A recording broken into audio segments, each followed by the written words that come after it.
Look, Gus Bradley's got to go, guys. I mean, I can't think of any other reasons on why we should keep the guy. It's upsetting.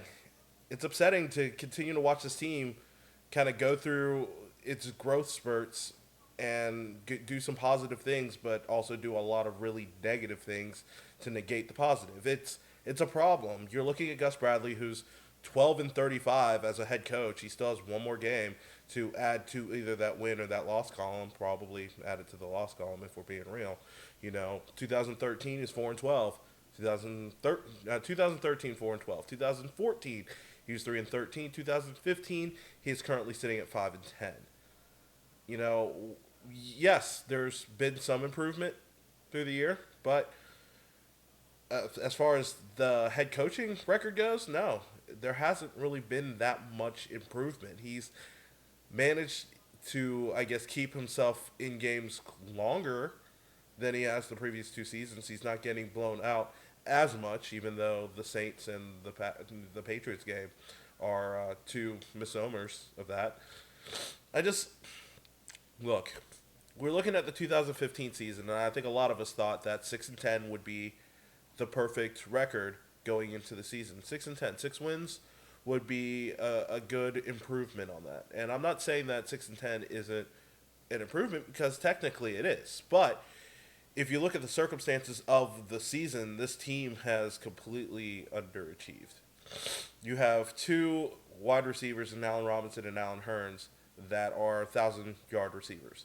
You have a quarterback in Blake Bortles in his second year that is a 4,000-yard passer and has thrown for 35 touchdowns. Yeah, he's thrown for 16 interceptions, but he's thrown 35 touchdowns. He's broken pretty much almost all but like two Jaguar quarterback records, which is, I don't know, maybe more of an indictment on the Jaguars quarterbacks in the past, or maybe it's more praise for Blake because he's actually played extremely well regarding the circumstances. You've got playmakers on the squad. You've got Telvin Smith. You've got guys like Aaron Colvin, Brandon Linder, who unfortunately got hurt, was our best offensive lineman. You've got pieces in play where this team should not be staring 5-10 in the face right now. We should be looking at a team that, at this situation, should be 7-8, maybe 8-7 right now, maybe even 9-7 if you want to play devil's advocate. But this team has to get better leadership because you can see that the offense it goes through its rough patches at times, but they still manage to keep themselves in games and not completely lose it. Whereas the defense is pretty much the big problem. That's the problem everybody has with this team, and the problem is you've got a defensive head coach that says, "Hey, we've got our scheme, and this is what we're supposed to do, and this is how we're supposed to run it." Well, I mean, your scheme's not working, Gus. It's not working. 2013, you're giving up 28.1 points a game. 2014, you gave up 25 points, which is a drop of a field goal. But then this year, you're giving up 27 points a game. You're giving up on average 370 yards a game. That is unacceptable for a guy who prides himself on being a defensive head coach.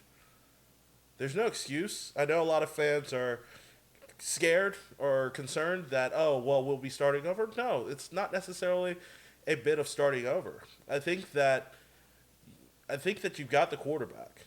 If you've got Blake Bortles and he's the guy that you think is going to be the one to lead this team for the future, then and he was able to pick up Greg Olson's offense pretty quickly. We're seeing the results of it. We've seen the results of it. It's working. The problem comes to the defensive side of the ball and just overall management of the team. Now look, I know that I was a big Gus Bradley fan, and I am still a big Gus Bradley fan. I wanted it to work here in Jacksonville, and I really wish it could work here in Jacksonville, and maybe it will.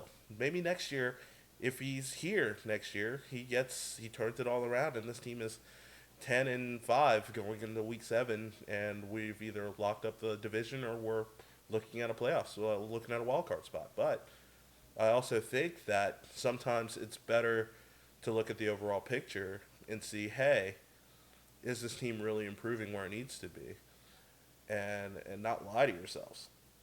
I'm not saying that, you can't be a fan. You can't say, oh, Gus Bradley can't turn it around, because it's possible he could. But I'm kind of, I've come off of it, you know?